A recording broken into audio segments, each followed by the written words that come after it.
every part of the world you are good there. By the way, to Costa and Nogofo, I am here and physically looking at ADD. The man brought a bazooka. So you know what that means.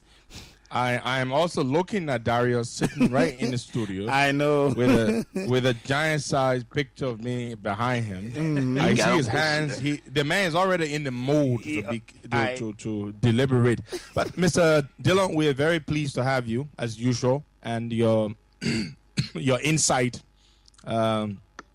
into these matters is very important, much appreciated by the public, which is why we often invite you to grace our platform and share with us what you make of things. Yesterday, Mr. Darius Dillon, as expected, as constitutionally required, the president delivered the State of the Nation, or some would call it, but the annual message. Let's, turn it over to you now to tell us, to give your opening comments or statement. Thank you. And I don't know whether he want me to announce it, but I can assure you that former Minister of Information Lawrence Komlan-Brople is glued to this discussion. I know. Yeah. And we are honored. He always is. Costa, you made the case this morning. You spoke to nearly most of the issues. I'm not going to bore your audience by being repetitive, especially over some of the issues. I'm just going to expand on some of the issues and then open up to the ones that you probably didn't touch. Let's first get it straight. This was the 11th annual message, not the 10th. The president of Liberia, elected in October or in November, in the case of a runoff, is inducted on the second working Monday in January. Exactly. In the case of Ellen, she was elected in November 2005, and she was inaugurated on the 16th of January 2006. That was the second working Monday, and she delivered her annual message on the fourth working Monday in January 2006. I can speak to this because I was chief of staff to the speaker, the third constitutional office in this country. The speaker then was Edwin Snow. We presided over that joint section of the legislature, and the president spoke to this nation by delivering her address on the fourth working Monday in January of 2006. If you take 2006 up to 2016, where we are today, is 11 years. Next year, January, fourth working Monday in January 2017, will be Madam Sirleaf's last address to the nation. There will be no Madam Sirleaf in January 18 in January 2018 to deliver an annual message. In January of 2018, it will be the newly inaugurated president. So let's get it straight. This was the 11th annual message. And Costa put it right when he said that the president was fulfilling her constitutional mandate as contained in Article 58 of the Constitution of Liberia. And you see, the Constitution restricts us on doing certain things. In Article 50 of the Constitution, it says the president shall, on the fourth working Monday, present the legislative agenda for the ensuing year. What is the ensuing year? This new year that we're in. Exactly. This new, section. This new session of the legislature for the ensuing year, the ensuing section, meaning the legislature just returned to session on the second Monday in January, right? Now, the president is now presenting her legislative agenda for this year, what she seeks to achieve. And the Constitution also says that the president shall report on the state of the republic once every year, with emphasis that when she's talking about the economy, she should also talk about the expenditure and revenue. You understand? Now, if you must report every year, it only says You giving us update of what happened last year, and you informing us as to what you intend to do this year and how you intend to achieve it.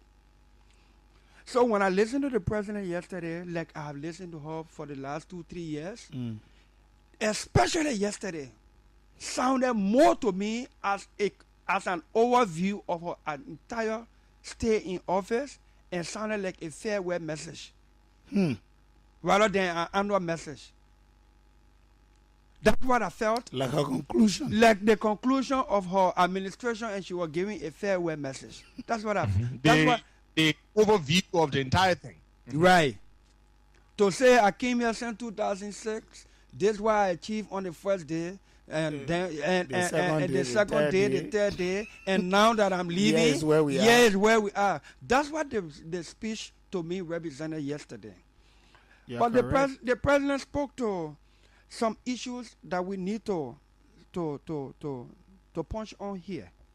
First, it is not a total or entire recitation by the president. There are some issues that are recurrent, so it is fair for the president to address them and as they progress. Say, for instance, if in 2010 the president announced the launch or the groundbreaking of the Ganta Kakata Highway, right? And that project continued until 2011, then it is fair for her to make a progressive report that this project started in 2010 and this is where we are in 2011. And if it did not conclude or complete in 2011, and it will have to be brought over in 2012, just the progressive aspect. But once it is complete already, like for instance, what the president is still talking about, Tabeta Hospital, that was completed, built since 2010, who heard it in 2011. It was one of the reasons why she was elected in 2011, who heard it in her inaugural speech for 2012, and she still, in 2016, the president is still reminding us that she built the hospital in Tabeta. And, for me, those are what the people call repetition. You just repeating one thing over and over. If it is progressive, if it is a project in progression, then you can bring it forward as as a year progresses. But when it is complete, done, like that waiver, and you already spoke of it. You already spoken about it. The president was very disingenuous yesterday when she made reference to this debt waiver that we benefited from since 2010. The HIPAA process. Yeah, everybody knows that. And she was not honest enough to inform the Liberian people that we have accrued debt again. She didn't. We have current debt on her administration. She makes it appear almost $1 billion. Yes, she makes it appear that all preceding administrations were either so inept or bad, and her administration is the best thing that ever happened since bread was bread and butter. Since bread and butter. Now, the debt President Sirleaf administration waived, thankfully. Where did it come from? Who Liberia in that debt? They see President Sirleaf then. President Sirleaf was Minister of Finance under the Taylor government when they were borrowing those money. Taylor government didn't borrow a dime. There's no history, there's no record, there's no fact to prove that Taylor administration borrowed a dime in the name of the country.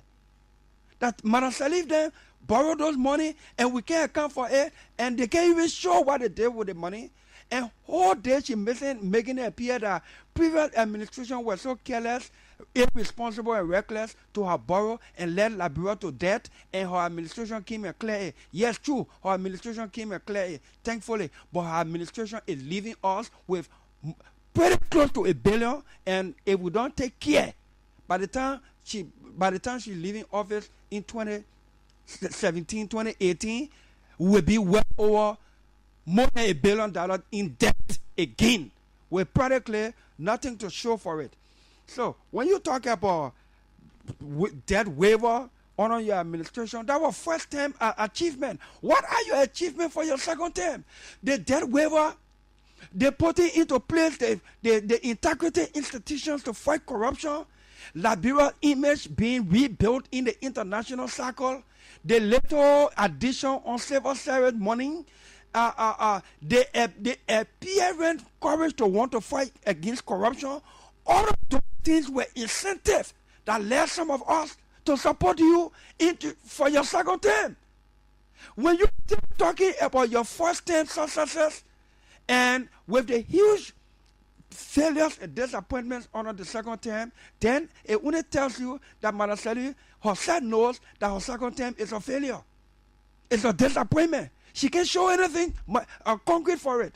What is her single most legacy that she intends to leave behind? Madam Sirleaf talk about the economy. Madam Sirleaf talk about the economy and talk about investment and how much it has accrued onto Liberia and this and that and what have you. Madam Sirleaf in November said that out of the $16 billion concession agreement, $4.2 billion have been operationalized.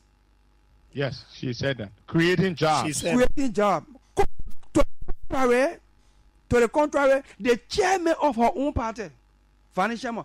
Now, Madam Sirleaf said this in November last year. In of the same last year, this is what Vanny Sherman said. When he spoke at UMU graduation in December, Vanny Sherman said, but not even $500 million has been invested in Liberia. And he does not expect that much investment will be made in the next few years. strong contradiction. Few years is not 1 year, it's not 2 years. When you are not less than 2. Certainly. You understand? So the chairman of the ruling party, the councillor, the lawyer, for most of the concession agreement, is telling the president, Madam President, you lying. That my clients didn't. They invest that money you talking about. Madam President, as chairman of your party, I want to tell you that you're lying to the Liberian people. That's what Vanny Sherman is saying. And this is the same chairman who is supporting the VP to succeed Elling. I will come to that, Costa. Don't worry. And say, this is why Vanny Sherman continue to say, I wish to tell you that of the 16 billion investments which Her Excellency Madam President Ellen Johnson said he talked about 5 years ago, not even $500 million has been invested yet, and I don't expect that much investment will be made in the next few years. These are exact quotations, the exact wording, the version of Vanny Sherman, the chairman of the ruling party. The law for most of the concessions is telling the president that she's lying. And there's no better way to sugarcoat it but lie. She's lying. The president forewarns us of hardship. We're still talking about the economy. She forewarns us of hardship because all investment concession that we enter into, all the companies are going. All the people going. Chevron going. APM terminal almost falling down. BRE gone. Meter Steel is going. BHP Billiton, you can't hear about them. China Union is practically non-existent. All investments that we enter, the investment concession we enter into, all practically non-existent. And the president wants that there will be hardship. And this is the only time I agree with the president. It will only be hardship. There is already hardship. But who will feel the hardship the most is what the president did not address. Because the president will not stop traveling. The president is not going to reduce her delegation, the size of her delegation. This government is still going to be buying brand new cars at very, very, very astronomical prices. Public officials, you go to some public official offices, they get some people assigned online to look for where there's conferences. And they send a poor email for the people to send an email invitation. Everybody just want to leave this place. I mean, it's a pleasure traveling out of this place on government funding. You understand? So, who's going to feel the hardship? What are the measures that the president and her team of economic advisors have put in place to ensure that a concrete, realizable, and honest austerity measure is put in place to fill up the gap during the period of the economic meltdown we are facing in the decline in the price of rubber, timber, and iron ore, and all those minerals or resources that we rely on for revenue. What is the president's measure that she's going to take? The president talked about corruption. She says bribery, the people who issue bribe are as bad as the people who receive bribe. And I was joking for Madam Sirleaf because that could not be a true statement. That statement is so true because even the penal code defines bribe and says the one who gives a bribe is as bad and guilty as the one who receives the bribe. Yes, you're equally guilty. So, Madam Sirleaf needs to remind herself that it was her. It was the Ellen Johnson Sirleaf who negotiated with Mita Steel to bribe lawmakers to get them picked up. It was the Madam Sirleaf who initiated bribery into her administration. It was the lawmakers to ratify all deals. It was the Madam Sirleaf who bribe Clementia Youth. It was the Madam Sirleaf who gave instruction to bribe the lawmakers so that they can do something about the oil agreement at the law or at the legislature. It was the Madam Sirleaf. So those who took the bribe are bad. They are shameless. They are despicable people. And as we describe those who took the bribe, similarly, so we describe those who issue and gave the bribe. Madam Sirleaf is despicable. She's shameless. She's an embarrassment to, just as those who are receiving bribe. You understand? Editon, the president says, I love the way she left, when she see plenty people, I love the way she left to sound impressive. The president says she's coming to do fast track court. And she says she will submit that bill. Will. Future terms. I don't know when it will happen. But suffice it that it will happen. We just needed to remind the president what you did yesterday can also haunt you today. What happened to Eddie Dunn's commission? The first time silver bribery showed its face in this country, on Ellen, was with the Willie Knuckles email scandal, the Knuckles Gate. A commission was set up. Eddie Dunn commission. The Liberian government spent almost $300,000 United States of public money to fund that commission. That commission came up with its finding and recommended that the president should appoint a private prosecutor to prosecute that case. You ask Ellen Johnson Sirleaf today, she says she's still looking for a private prosecutor. You know why? Because they named Willie Knuckles and other very, very close people were involved. The president doesn't have any will to fight against corruption. She has demonstrated it over and again. So when you mount a platform and you fool some of the people and thinking you're fooling all the people, it can be all the time. You can fool some of the people some of the time. You can fool all the people some of the time. But you can't fool all the people all the time, madam. You can't do that. So you see, Councillor Bronsky will always say, like Madam Sirleaf said, corruption too can be perceptive. Mm-hmm. But you see, you who the leader, you lose the fight against corruption when you lose the perception that you are not corrupt. Mm-hmm. Madam Sirleaf cannot win the perception any longer that herself is not corrupt. So she has already lost the rectitude, the standing to talk about the fight against corruption. And I repeat this always. Madam Sirleaf failed to lead by leadership and by example. When she became president, her first trip out of this country, when she returned, she went to Central Bank and returned on youth travel allowance. That was setting the motion for the fight against corruption and integrity in government, honesty in government. So when Kofi Wood traveled as Minister of Labor then, by the time he came, he himself drove to Central Bank, called the press to follow him to ensure that he was returning unused travel allowances. Gonglo was Solicitor General, he did the same.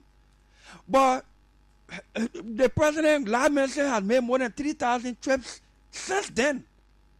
She has never returned to Central Bank. So, Gonglo never returned to Central Bank. Kofi Wood never went back to Central Bank. And those who did not even go there in the first place never even passed around Central Bank before somebody asked them for unused travel allowances. So the president lost it. She failed to lead by example. When your people corrupt and you fail to prosecute certain people, when it's Swati Genesis who will fight for her, she can prosecute him. When it's her cousin or brother or Amula Johnson, who came to Ministry of Internal Affairs practically broke than I am and left from there one of the richest men in Liberia, and she only asked him to resign and go and sin no more, then you read it yet. The president says she doesn't owe apology to all her critics for the progress that she's made, because we are beneficiaries of the progress. The president is very right.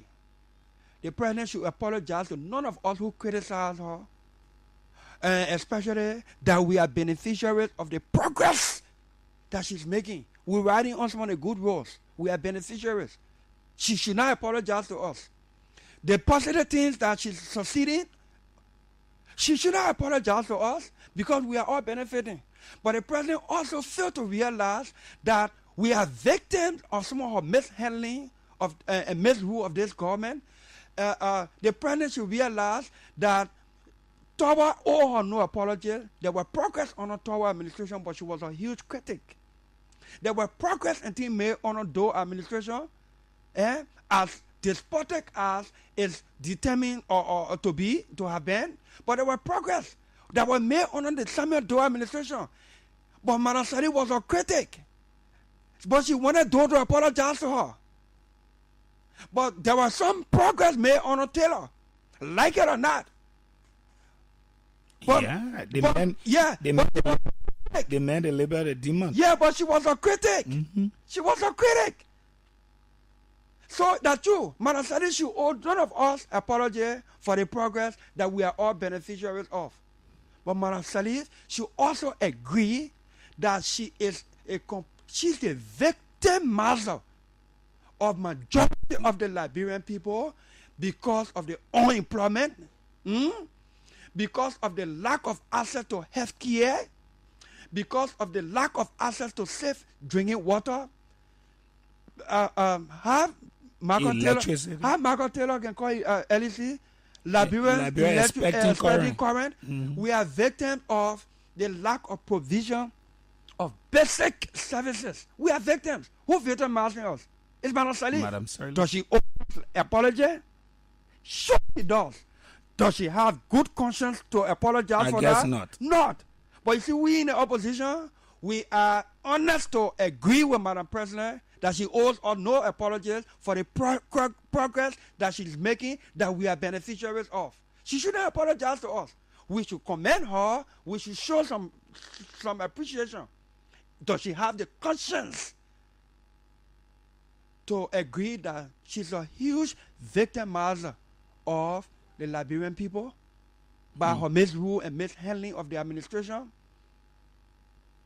Now, ADD, just before Costa comes in there, I want to ask you a question. This is very important. What would you say about lies? I mean, national lies. Lies on a national pedestal, wherein the president of our country lies on a national platform and tells us that this is currently going on. This is happening. And when you cross-check it, there is not a semblance of what she says. For example, she says to us that Monrovia and its environs has pipe-borne water.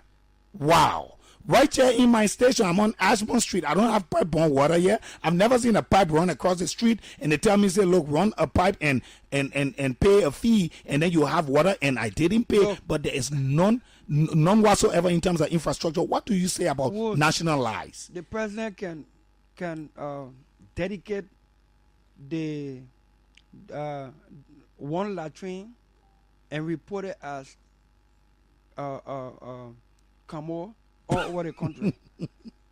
Flush The toilet. president is not really doing well. Let me say this much. The president wanted to impress the Liberians that she's the best that ever happened and that she can do everything. And one of the things I kept on telling her, we can't do everything. Let's do one or two and let's leave the mark. But the fact that she wants to do everything at the same time, Madam Sirleaf will end up leaving, doing, or achieving nothing. Nothing. When I mean nothing, not much so much that the people will appreciate, that history will continue to remember her, that it was under her administration that this thing was done, and Liberia feels it 10 years, 50 years, 100 years thereafter for her name to keep going. Right after Madam Sirleaf administration, the only thing probably, if she doesn't take care, the only thing probably that may be left of her is that she was the first female elected president. That history, you can't take it from her. But Madam Of course. Yeah, Madam Sirleaf may not be remembered for boosting our educational sector. Not at all.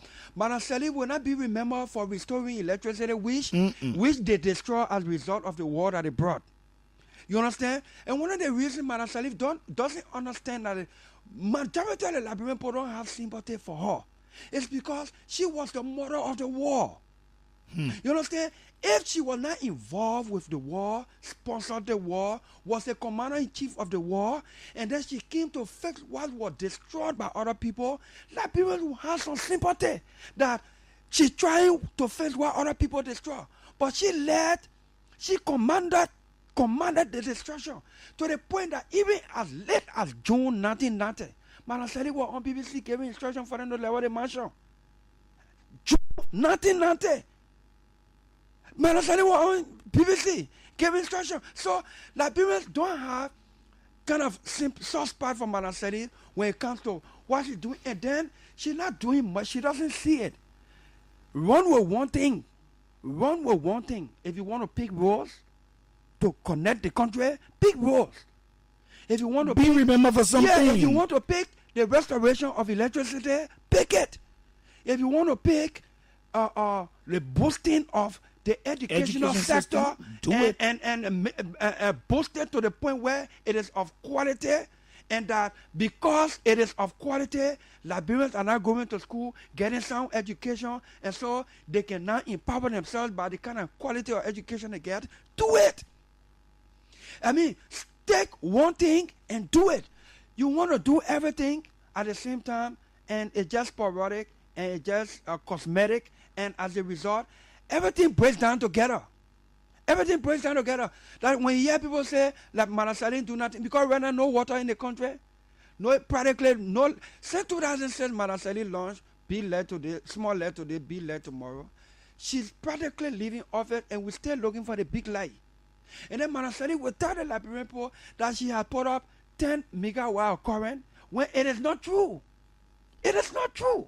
Lies. That is why I said the lie you talk about, because our leaders can lie too much with both face too.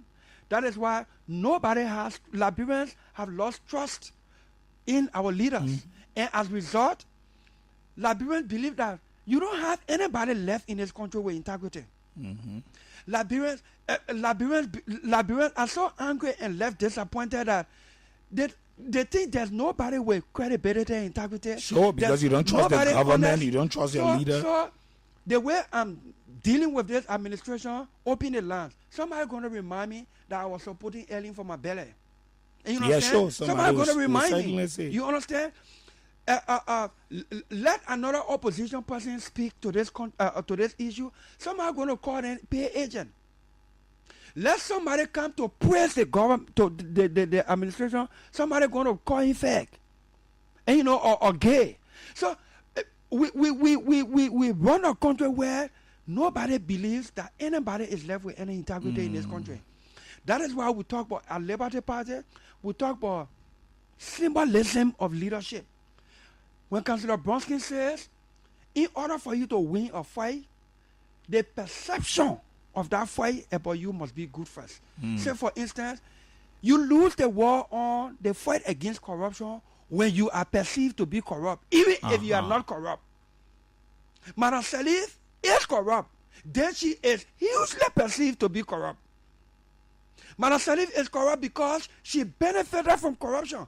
The Nigerian man, 500,000, that was shamelessly taken by the Liberian government from him. And later shamelessly paid back in secret. What happened to that money?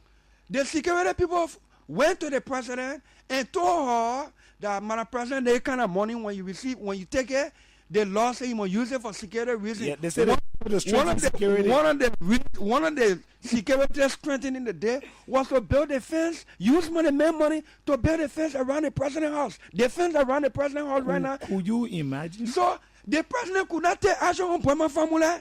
She could not take action on Brandon Samoka. On our banks? Yeah, on at the time you are Minister of Justice. The president could not take action on any of her security people or her officials. Because the fence right around. The fence right around like Nigerian make money. The president is fixed in corruption. And they took our tax dollars and secretly paid money back. The president lives enough. The president is fenced in corruption. Fenced in corruption. Does he have any standing to fight against corruption? No moral erected. No. So Burma Formula is there. Former Sirleaf stays there. Brandon stays there. Worst case scenario, Dr. McLean stays there. Big money eater. Of course. They entangled the president in corruption, and she indulged. She indulged herself into it. Can the president fight against corruption? The president will see all the reports and already be the first to rubbish it. And then you want to boast about establishing integrity institution. The only thing good about this institution is that a new administration hopefully will pick up from where Ellen left, where Ellen will leave. All those other reports and that people thinking that taxpayer money have gone to waste, wait for the next administration, especially the Labour Party administration. Just wait and see what happens. Going further, the president talked about rape. You know, I have a 6-year-old daughter. And those who know me and follow me, especially on my social media, my daughter is my life. My son is 25 years old now. He's man on his own. You know, so my daughter is practically my life. Every time I hear that somebody has been raped, especially a child, it kills my day. And then I want to even run for my daughter from her campus. I just want her to be nearby me because I want to have a sense of security in me. When the president talks about rape and she speaks to it as a mother, I see the pretense. The pretense is because when the president says rape is so bad, it's terrible, and we should condemn it, we should act robustly against rape, then the president is very much pretentious and deceitful. What do I mean? This president just released a Lebanese man who was convicted in our code of law for gang rape.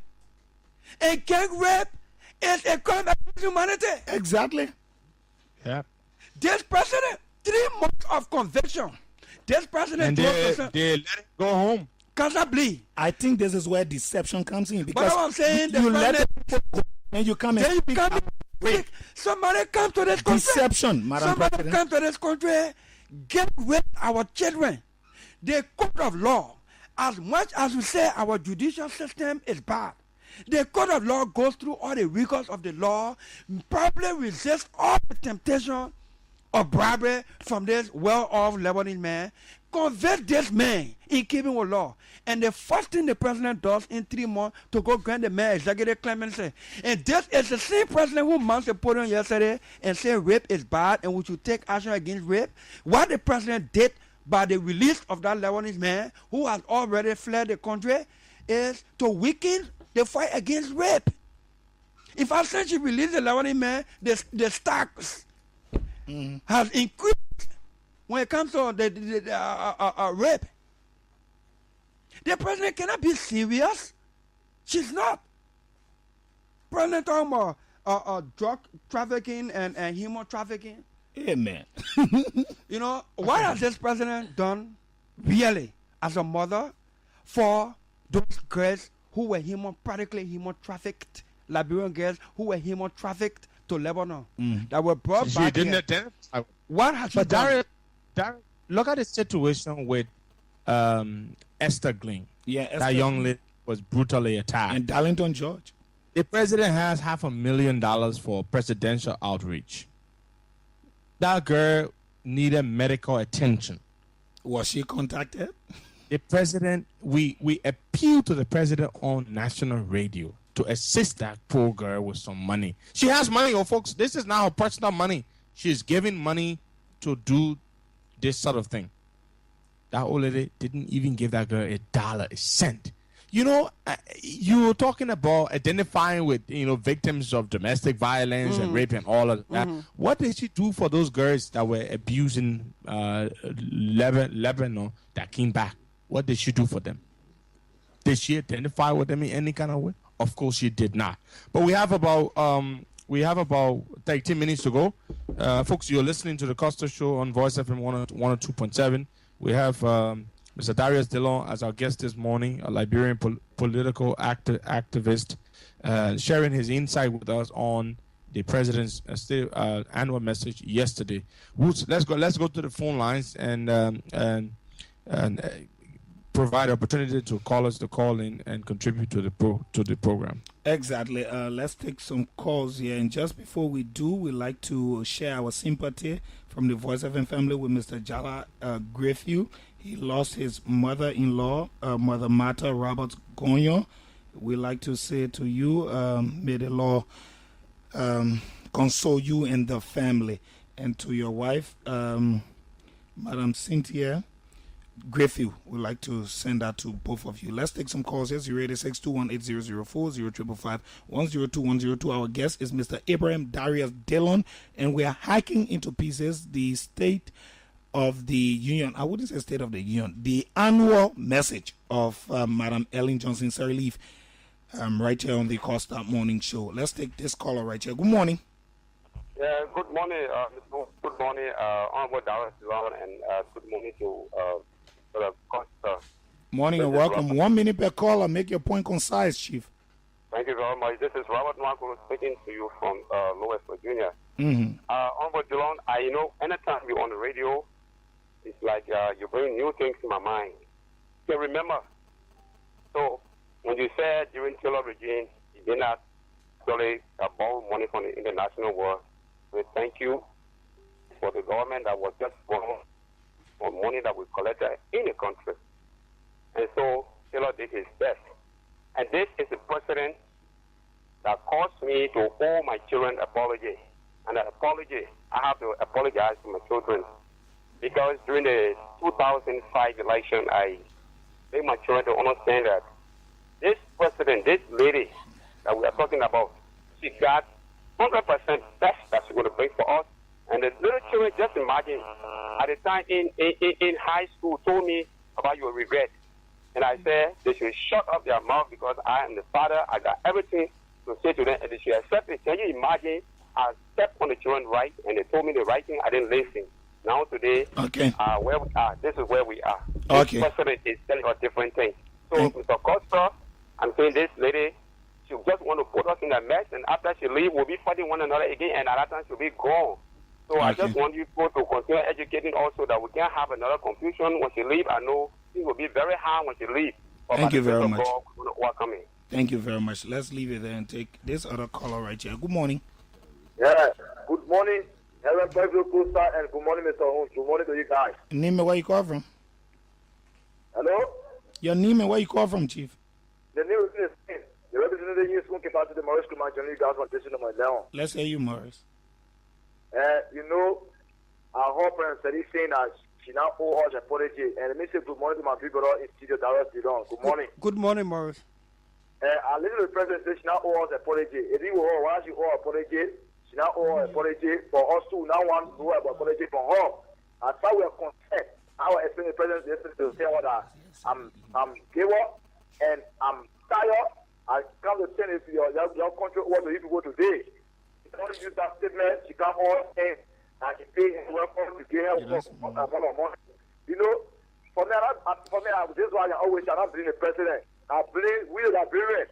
We get too much of privilege. If the state from the beginning we're going to scratch on the woman, tell them power, ever say that you need to be using us. Okay, thank you very much. Let's leave it there and come to this other caller right here. Good morning. Yeah, good morning.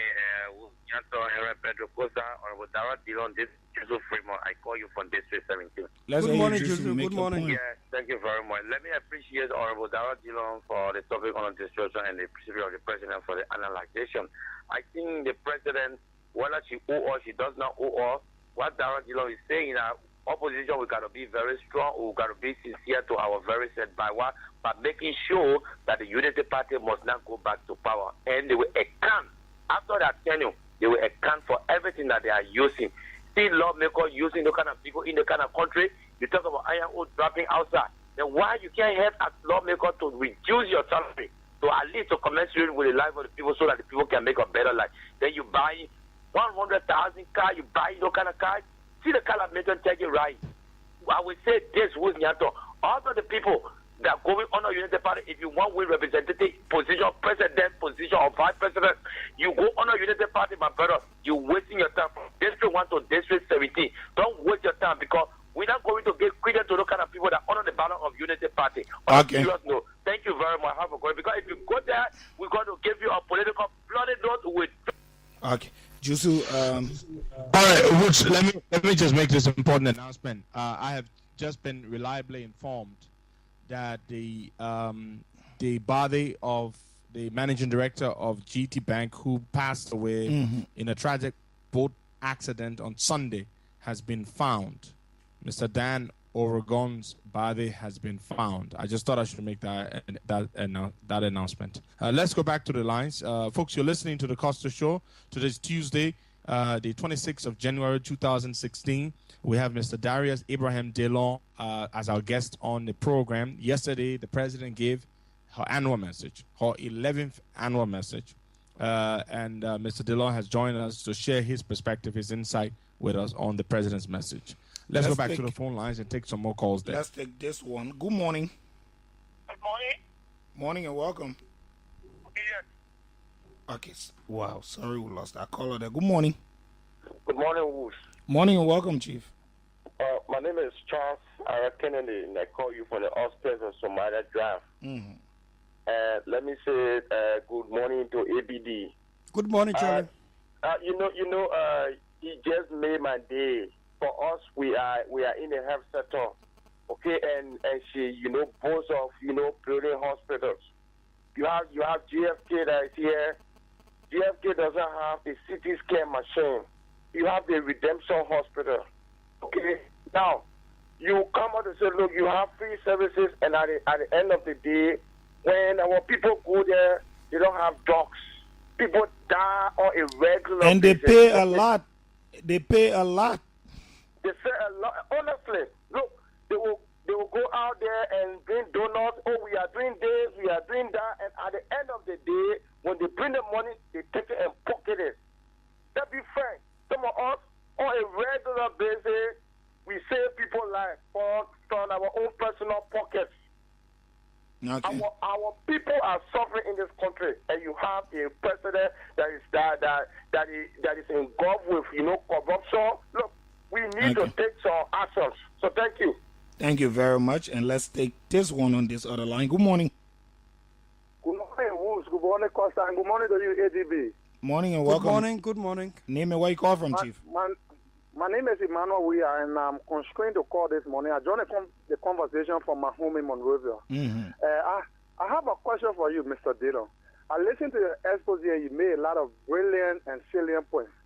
My question to you, something happened in Jakarta, Indonesia, about 4 or 5 years ago when there was a water shortage. And 20% of that country's population, they demanded their rest. They took to the streets demanding the water shortage that the government should pay attention to them. And when they took to the street, in less than an hour, the government was able to deliver. So with all of this, the president has turned to a political facao. She doesn't to the plans of the people. What do you think we can do? Are there different methodologies or ideologies we can to the table to ensure that we draw government attention? What do you think we can do to ensure that something can be done to liberate our people? How can you say the state is safe and secure when the lives of our people are still appalling? It's quite unfortunate. What do you do, Mr. Dillon, to this president or to this government to ensure that we can regain the plan to show that we can get their attention? Thank you all so much. Okay, thank you very much. Let's leave it there and come to this other caller right here. 1 minute per caller. Good morning. ADD will answer after his morning. Thank you, Wuzionto. I'm Michael Flombo, phoning from the Georgia signboard. Let's hear you. Mr. Dillon, you have made my day. If you have not spoken before, I think you spoke well today. Look, thank you, sir. Thank you. Yeah, from I've been following you. Look, from the president address yesterday. Look, she killed me. She killed me inside. I did not understand anything that the president said. You talk about the rules of building this country. You ever build rules here? Political rules that sport in a month's time. And you say you build 400 some kilometers of roads that has never happened in any regime. You build one in this country. You stay in Europe and find other places. You should level the executive mansion. You brought pain on us. Some of us we are not supposed to be at the level we are because we could not go to school to graduate at the appropriate time. Then you stay on the national podium and spread lies. Come on, man. Thank you. Okay, thank you very much. Let's take Gus here. I think he's been on the line for a while now. Good morning. Yes, good morning. Thank you this morning. Let me say good morning to Tarot and to Henry Friday in the United States. Good morning, Gus. I'm not surprised by the president's comment yesterday that Monrovians are enjoying basic social services, not especially in terms of water supply and electricity.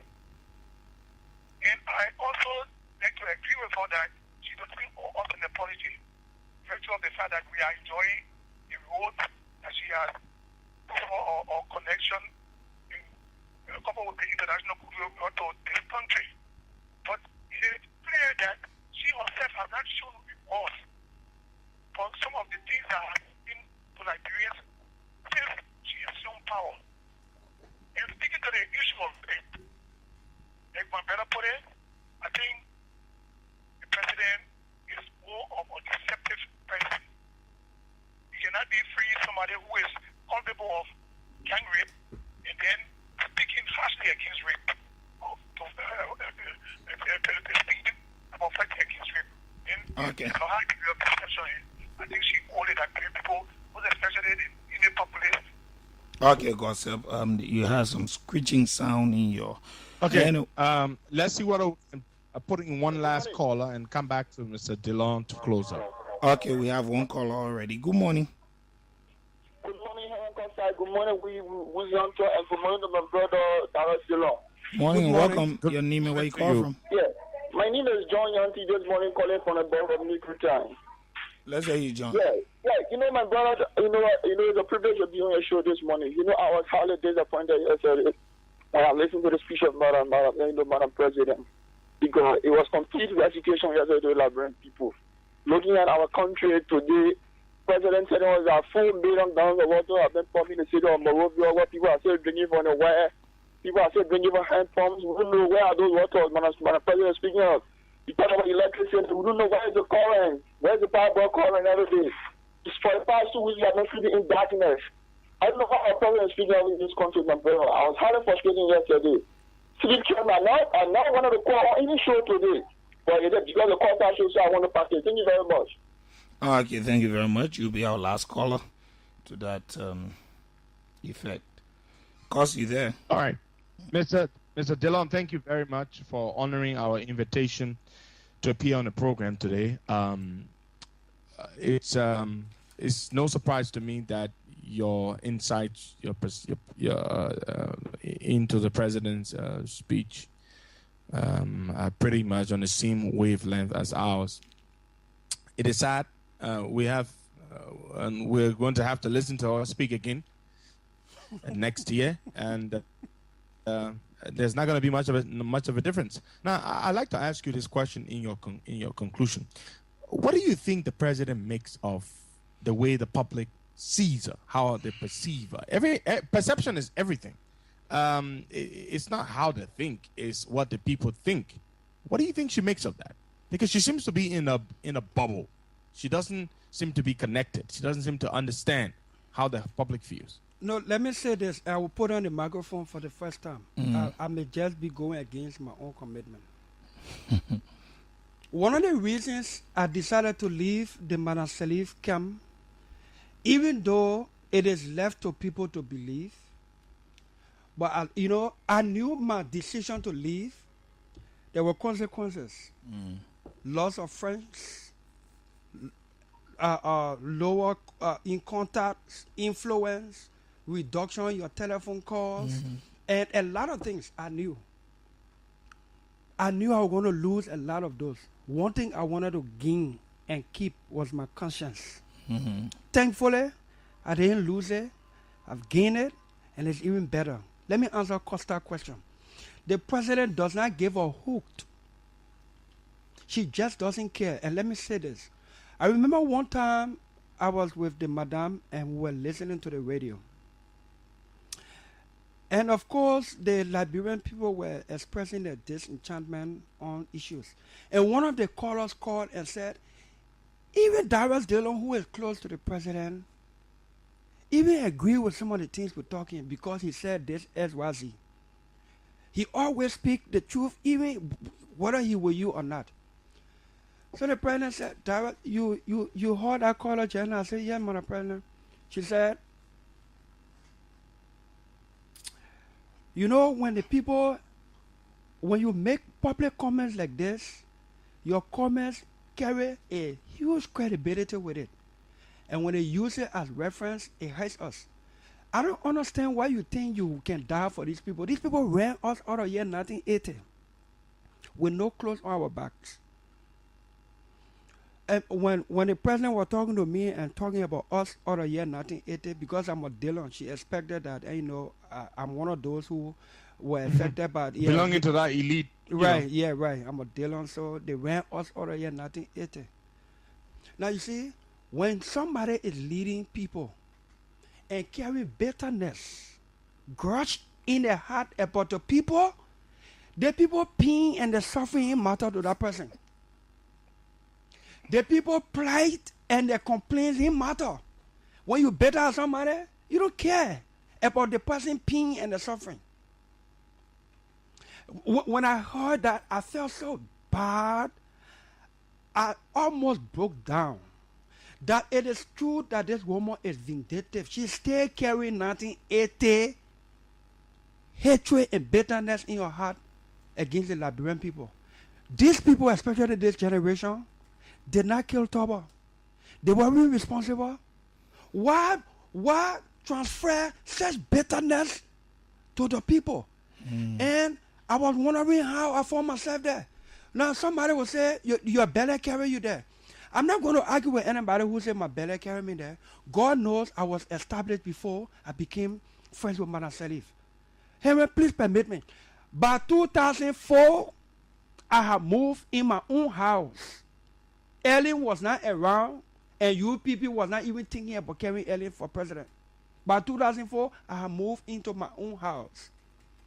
When Ellen became president in 2006, the day she was elected, inaugurated, on the eve, I was appointed chief of staff to Edwin Snow. He was speaker. Ask Edwin Snow and those who know me at the Capitol building. I drove to Capitol building in my own 2 cars. My wife in her car, in my own car. So when the day Ellen became president, I already had 2 cars on my own, very good cars, and I already had my own property established. But like I said, any reasonable person will want to support Ellen for a second term. If you look back in her first term, the late gains she had made, it needed time for her to solidify. So I put my credibility and my late reputation on the line. But because in Liberia today, nobody does anything for nothing. So I agree that I am a great seeker.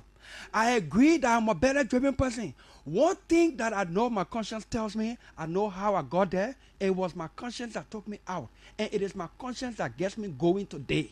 Madam Sirleaf does not care for the Liberian people. No president, no mother, no child. Even the Bible says there is no good parent who will give the child snake if they ask for bread.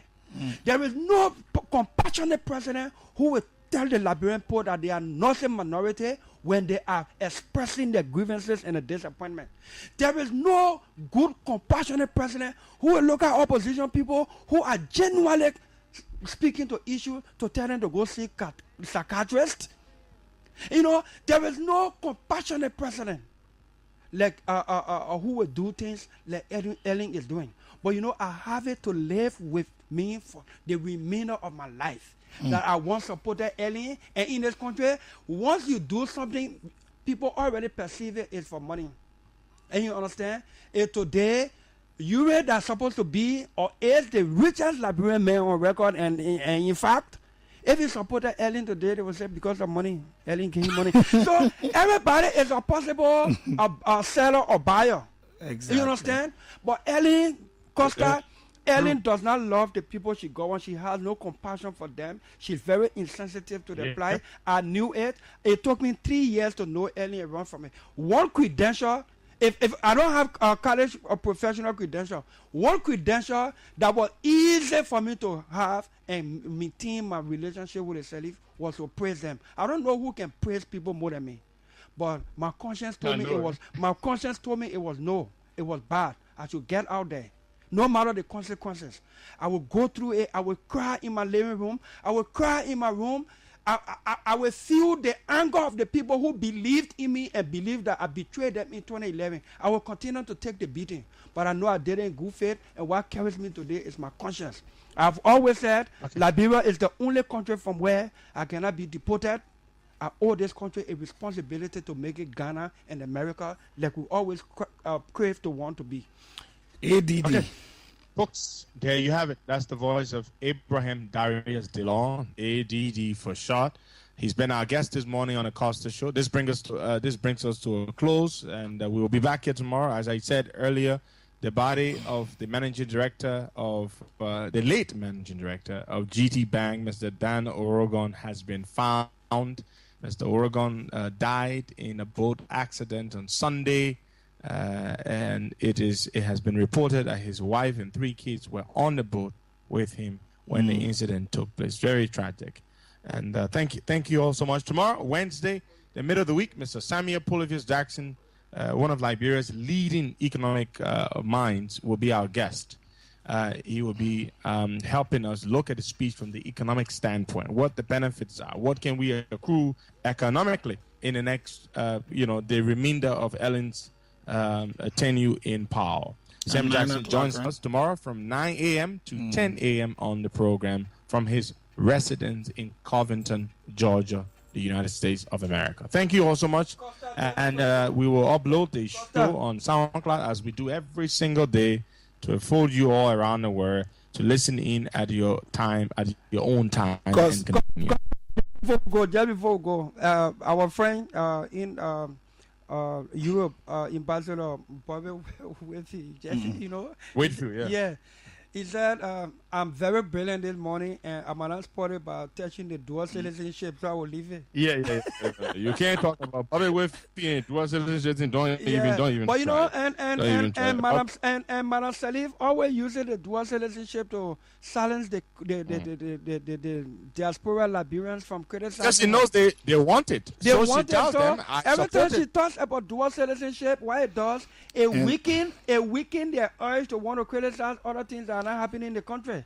Because they think, and Madam Sirleaf can't give them dual citizenship. She's been saying it for the last 8 years, and she got one more year to speak as president. But why would they believe that she can do that? She can't get a dual citizenship. So every time she blunders here, then when she's speaking to them in the diaspora or the country as a whole, where she knows they listen, she bring about dual citizenship, and then you see nobody from the diaspora going to say anything about Ellen and the nonsense she's doing here because she already feeling silencing them with dual citizenship. And by the way, ADD and Costa and Nokofo, if I don't read this message, I will get some lashes. So let me just read it. And y'all know who wrote this one. It says, "Good morning, Woods and Costa. Nothing remains for Ellen Johnson Sirleaf except this recommendation."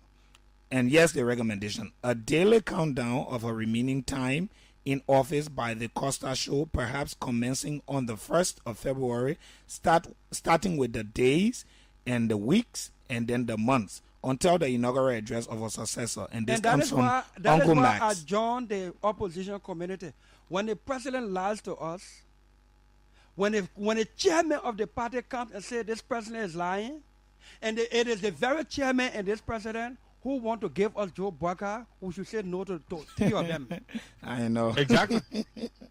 Okay, ADD. You know, and she leaves tomorrow. She goes to Addis Ababa. And that is why she was fixing her hair. After giving us a pack The of lies. president is a contradiction herself. This is the president who announced yesterday that she was restricting travels. She was putting moratorium on foreign travel. She the first to lead. ADD. That was Ellen. Right after the inaugural address, the woman went to fix her hair on the air video. The salon was That as part of the austerity measure to fill out the gap for the economic meltdown, there will be a serious restriction on travel. yeah, but she didn't say where. The next morning, the woman is leaving and she's not even reducing her delegation, the size of her delegation. Okay, That's a complete embarrassment. It's already a delegation of foreign affairs delegation has already been in Addis waiting for her. Wow. Okay. But, I like to. This is how I would like to bring it to an end. Patrick Soa, listening there in Maryland, USA, asked me to say hi to you, Darius. Folks, thank you all so much. And tomorrow we will be on the program. Samuel Jackson will be our guest on the program. Costa, I didn't get to hear from Nook. I didn't know Nook got some ice on his. Nook is there. On his Nook roof. is there.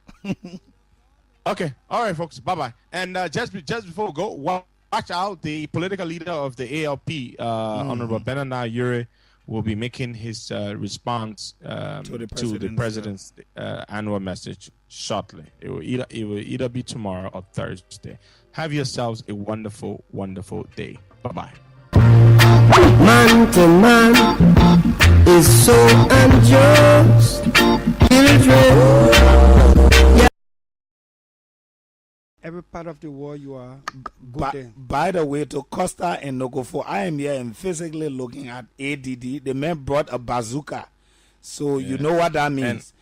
And I am also looking at Darius sitting right in the studio. I know. With a giant sized picture of me behind him. I see his